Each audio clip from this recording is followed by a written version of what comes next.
Hello ladies and gentlemen, this is TK with StarCraftTournament.com. It's been a while, I know, I apologize, I haven't casted in about a week and a half, but I'll try to make it up to you by casting a couple games the next few days, so look for those. Today we have a game between SkOHunteRxxZ. This is from StarCraft Tournament number 13. Spawning as a blue zerg in the 12 o'clock position, going up against our orange Terran Shoey. Spawning at the 9 o'clock position. Now Shoey usually plays zerg, but he saw the matchup that he was matching up against zerg on Metalopolis, so he decided to go Terran. I'm definitely excited to see what he's going to do. Maybe he has a special cool build or something that he wants to show, and that's why he decided to choose this. Already rallying its SCV right here so he can do a little clean sweep to see whether or not he can spot an overlord coming in. I like this a lot from Shoey. Now the map of course is Metalopolis, as I've said before. I like this map a lot, especially for close spawning Terrans, as I do play Terran myself against the Zerg, because it kind of prevents the Zerg from doing a fast expansion. If they do a fast expansion, you can definitely punish them by doing a 2-racks Marine push, maybe a little bunker push.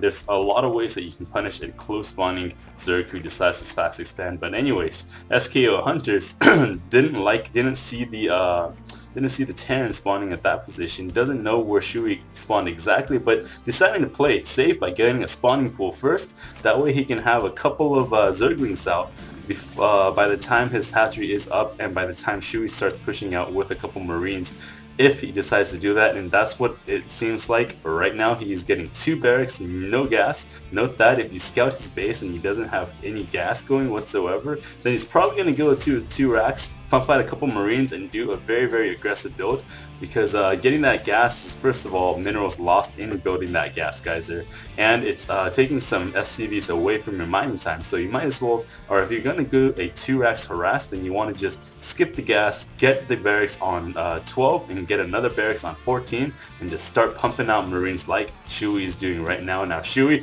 gonna go for the bunker block. He does see the hatchery down here. He probably knows that the spawning pool is up already. Now halt that bunker and halt it at 59. Actually, he might want to halt this one and then go back on this one. Oh, he is trying to do that right now, trying to micro it as much as possible, but the 4 Zerglings are out, gonna be able to clean this up, I think, unless he has a bunch of Marines on the way, forced to cancel that other bunker to get a refund all for his money. And now that initial attack did not work, so a great job defending that by SkOHunter, sending out a couple of Zerglings. That's why you need that Zergling or that hatchery first, so that you can get a couple of Zerglings and defend. So that was beautifully played by SkOHunters, beautifully deflected by Shoey.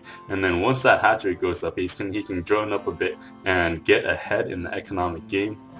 Now we do see 2 more barracks coming up. We see no gas whatsoever. So Shoey getting an orbital and 2 more barracks for a total of 4 barracks, going to start pumping out Marines from these.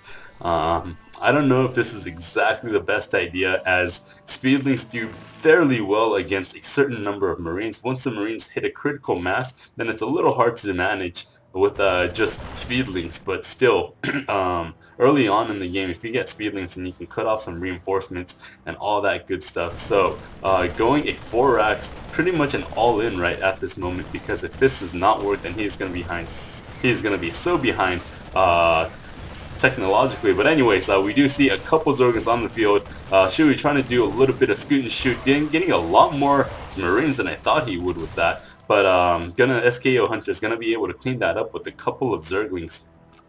And back at the base, we do see just a bunch of Marines being queued up, 4 Marines being produced at once, and just supply depots and SCVs. That's all that Shoey is going right now, hoping that this he can reach a critical mass of Marines that he can just push in and end the game. But we do see a Baneling nest coming up for SkOHunters. Exactly the right choice. Let me take a look at Hunter's vision. He actually does not know what is going on inside of Shoey's base.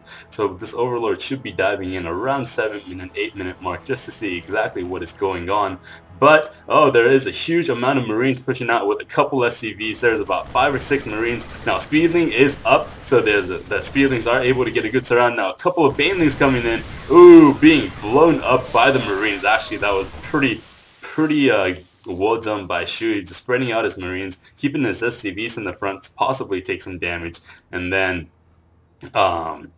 just blowing up the Marines from the low ground, blowing up the Banelings from the low ground. I like that a lot, but now there's still a lot of Zerglings in production right now, 12 Zerglings being popped out, and once they get a good surround on the Marines, then it's kind of, it's a little hard for the Marines to win that, but more and more Marines are being built, as well as 2 refineries, so actually switching his tech right now, but it might be a little too late, as Zerg is probably going to start getting his expansion up and running. As soon as he stops, he is a little over committing on the Zerglings at this moment. He does have map control. He pushed Shoey back into his base, so now he should be joining up. That's exactly what he's doing right now.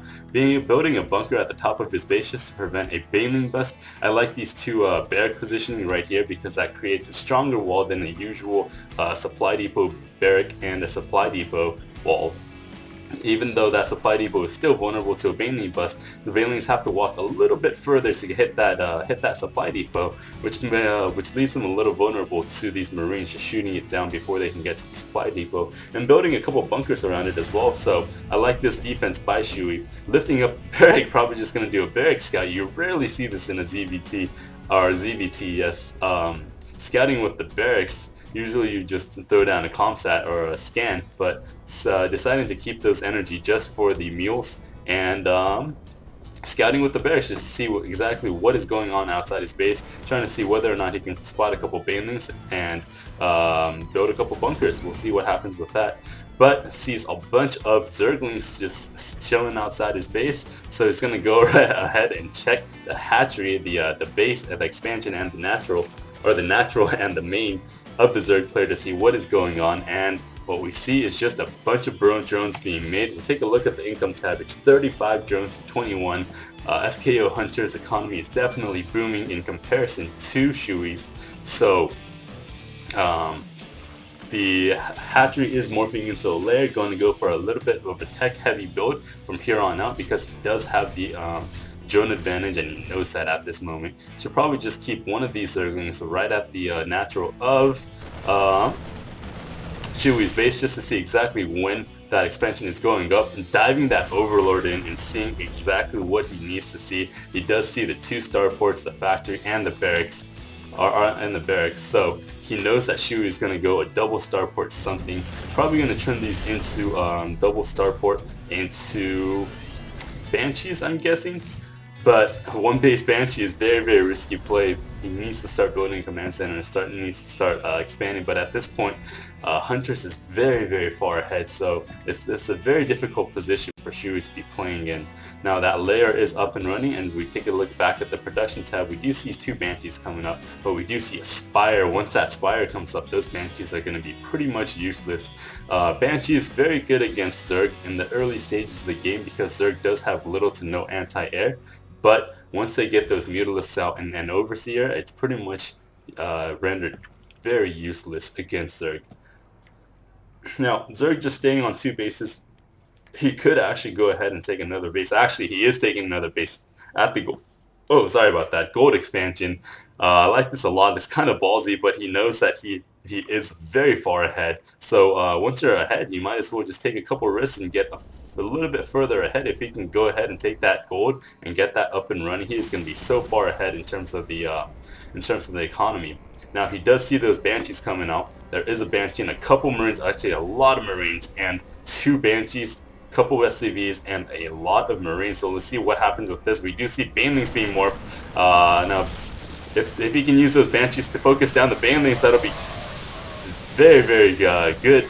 But not being able to do that, those Banelings get in and destroy everything that was there for Shoey in terms of the ground army. And now the Banshee's coming in, 1 Banshee being taken out automatically by that Queen, and the second Queen did go down, morphing in an Overseer just in case Shoey has Cloak. And once he gets those Mutalisks out, he does have 3 Mutalisks on the way, those Banshees are not going to do as much damage. Now the Zergling is just coming in. 3 more Banshees coming in though. 2 more Banshees coming in, so he might be able to do a little bit of nice transfuse, by the way. A little bit of damage with these 2 Banshees, but once those Metalisks come in, then he needs Marines to deal with the Mutalisks, and there are no Marines whatsoever. Those Mutalisks come out, loses a Banshee, they're going to lose another Banshee, and Shoey is forced to call the GG and exit the game.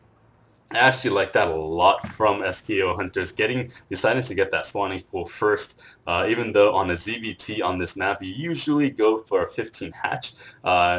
He just went over here, checked out that the Shoey wasn't spawned over there, just decided to play it safe and get a spawning pool first. I like that. His patience actually won the game for him, because if that bunker rush, if he didn't get that spawning pool, then that bunker wall off would have been a lot more effective from Shoey. And I think that Shoey could have taken the game from there. So a great game played by SkOHunters, and Shoey did lose this game. We'll see what happens in the next games coming up. Alright guys, thanks for watching.